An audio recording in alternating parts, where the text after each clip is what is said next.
Hello and welcome to the show, The Turbulent World, with me, James M. Dorsey, as your host. U.S. presidential candidates Kamala Harris and Donald Trump are at each other's throats, but there is one thing they agree on: the Gaza war must end.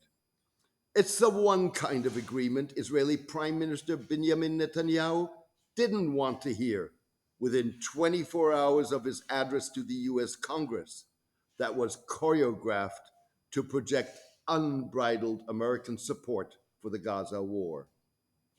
Mrs. Harris and Mr. Trump have different reasons for wanting the war to end, with the US Vice President's stance likely to be more consequential than that of her Republican rival. Mr. Trump couched his insistence that Israel should finish up and get it done quickly in terms of the significant self inflicted reputational damage Israel has suffered as a result of its war conduct. More likely, Mr. Trump wants to ensure that the Gaza war doesn't sit at the top of his agenda should he emerge victorious from the November election.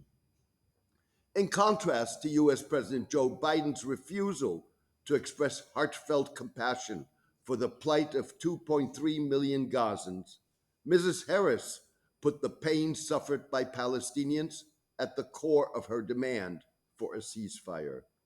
We cannot look away in the face of these tragedies. We cannot allow ourselves to become numb to the suffering, and I will not be silent, Mrs. Harris said. What Mrs. Harris did not say, but implied, was that support for Israel did not mean support for Mr. Netanyahu and his policies.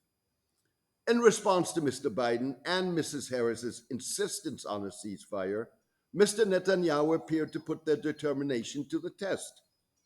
Ceasefire negotiators asserted shortly after Mr. Netanyahu's meetings with the president and vice president that the prime minister was wittingly complicating talks by demanding Israel screen displaced Palestinians that would be allowed to return to northern Gaza as part of a ceasefire. Mr. Netanyahu was insisting the screening was necessary to prevent supporters of Hamas to return to areas where Israel has failed to dislodge Hamas, the negotiators said. Netanyahu is knowingly trying to put the negotiations in crisis because he thinks he can improve positions. He has hinted to that effect in recent conversations. That's taking an uncalculated risk with the hostages' lives, said an Israeli negotiator. The negotiating team told the prime minister in the clearest possible way, "We won't find a mechanism in the coming weeks that would prevent an increase in armed men that would be acceptable to Hamas. It's a death blow to the negotiations," the negotiator added. CIA Director Bill Burns was scheduled to meet in Rome this weekend with Qatari Prime Minister Mohammed bin Abdul Rahman Al Thani, David Barnea, the director of Israel's Foreign Intelligence Service, Mossad, and Egyptian spy chief Abbas Kamal to discuss the ceasefire deal.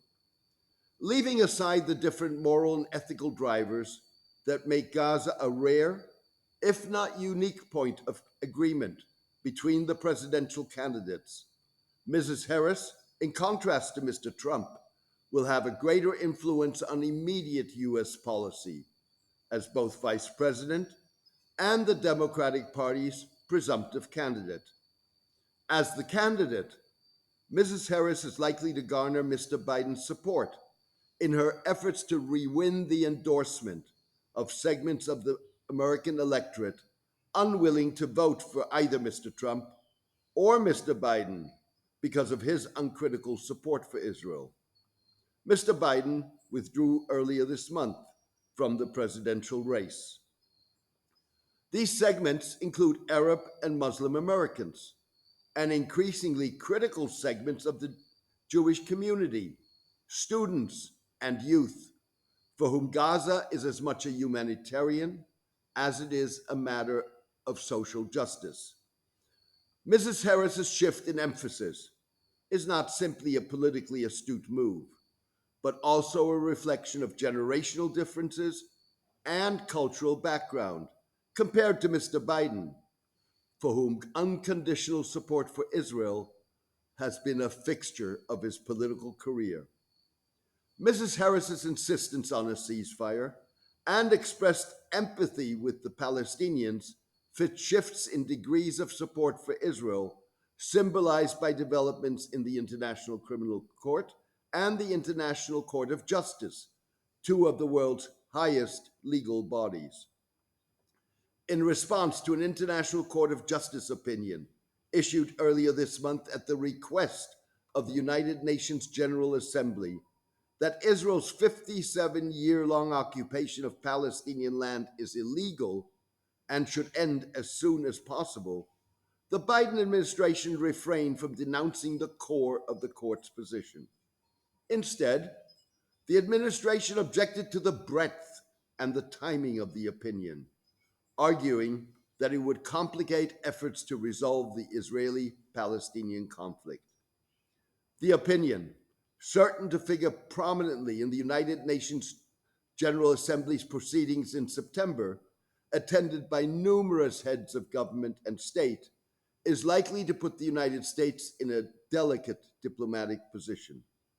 Similarly, in a sign of the times, Britain's newly elected Labour government dropped British opposition to International Criminal Court prosecutor Karim Khan's request for arrest warrants for Mr. Netanyahu and his defense minister, Yoav Gallant.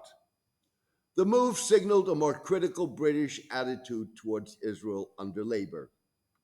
The government feels very strongly about the rule of law internationally and domestically, and the separation of powers, a spokeswoman said. Britain's former Conservative Party government, which lost elections earlier this month, planned to join the United States, Germany, Argentina, and various civil society groups to challenge the court's jurisdiction. The interventions delayed the court's decision on whether to issue the warrants for the Israeli officials, as well as three leaders of Hamas. Further indicating a shift in policy, Foreign Secretary David Lammy announced Britain would restore funding to the United Nations Relief and Works Agency, UNRWA, the foremost humanitarian group operating in Gaza. Britain was one of 17 countries that suspended funding after Israel claimed in January that 12 UNRWA employees had participated in Hamas's October 7 attack on Israel. Israel failed to substantiate the claim. 15 of the 17 countries have reinstated their funding, with the United States and Iceland as outliers. Briefing the United Nations Security Council this week, UNRWA Deputy Commissioner General Antonio de Mayo called on the international community to protect the mandate of UNRWA, including within the framework of a post-war transition. Mrs. de Mayo noted that the Knesset, Israel's parliament, had approved the first readings of three draft bills seeking to halt the group's operations in occupied East Jerusalem, revoking privileges and immunities afforded to UNRWA since 1949, and designating UNRWA a terrorist organization. Israel's moves against UNRWA are part of a broader campaign that aims to create an educational and cultural environment that would de-emphasize Palestinian national aspirations and insistence on the right to resist occupation, and groom a generation more amenable to Israeli tutelage. Meanwhile, Mr. Lamy is reportedly planning to impose a partial ban on weapons sales to Israel. The ban would involve offensive rather than defensive weapons that Israel could use to defend itself against attacks from beyond its borders. Britain's newly appointed Attorney General, Richard Hermer, traveled to Israel this week to discuss the government's revised position on the arrest warrants and the potential arms embargo that could be announced as early as next week.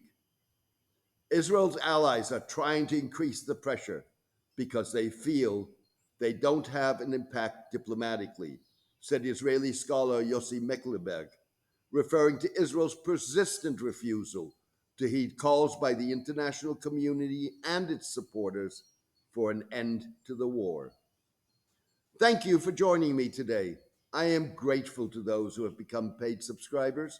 I need some more to enable me to continue cutting through the fog of kinetic and information wars and offer fact based analysis. No doubt, you will have noticed that the turbulent world has no sponsors and no advertisers. This guarantees the columns and podcast's independence.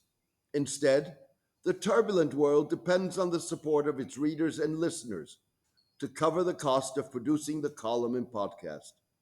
You can contribute by clicking on Substack on the subscription button at jamesmdorsey.substack.com and choosing one of the subscription options.